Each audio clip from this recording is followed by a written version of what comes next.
Ooh, it's happening. Carlos Alcaraz isn't just winning, he's redefining what it means to be untouchable on a tennis court. And before you think that's an exaggeration, hear me out. This isn't about trophies. This is about fear. The kind of fear that makes seasoned pros second guess their next shot.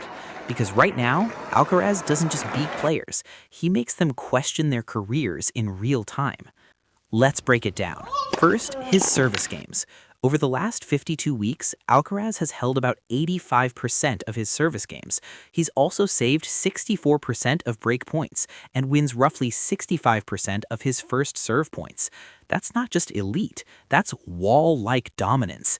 You rarely get a break point, and if you do, you probably won't convert it, which means before the point even starts, your mind is already racing.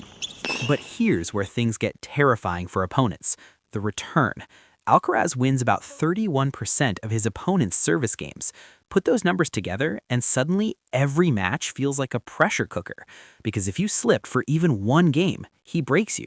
And if you fall behind, catching up feels impossible. Against him, you're either perfect or you're in serious trouble. And the moments that matter most? Break points, tie breaks, deciding sets. That's where Alcaraz becomes even more dangerous. Over the last 52 weeks, he ranks #1 on the ATP under pressure leaderboard, third all time. That means when the match gets tight, when nerves take over, when the crowd is holding its breath, he gets better, not worse. And that's a nightmare for anyone standing across the net. But here's the scary part. It's not just the stats, it's the way he plays. One moment, he's hammering forehands from the baseline. The next moment, a perfectly timed drop shot leaves you stranded at the net. He turns defense into offense like it's second nature.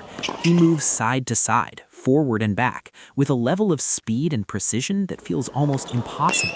Watching him sometimes feels like watching a video game character, except it's real. And his run to the Doha final? Perfect example. He nearly lost the first set in round 1, then survived a tense second round battle. By the semifinals, he was absorbing massive hitting from Andrei Rublev and still needed 6 match points to close it out.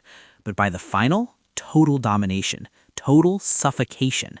That's the difference between a great player and a future legend. And maybe the most frightening thing about Alcaraz is that he has almost no weaknesses.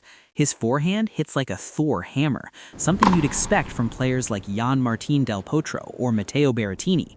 But his backhand, it's smooth, precise, reliable, reminiscent of legends like Novak Djokovic and Roger Federer. Power, touch, speed, creativity. He has it all. So why is everyone suddenly scared? Because this isn't just a hot streak. This is a new standard of dominance. Opponents don't just prepare for his shots, they prepare for their own mistakes. Every point feels like walking a tightrope. And at just 22 years old, the finished version of this player could redefine tennis forever. So the real question isn't, why is everyone scared? It's this: how do you even compete with him?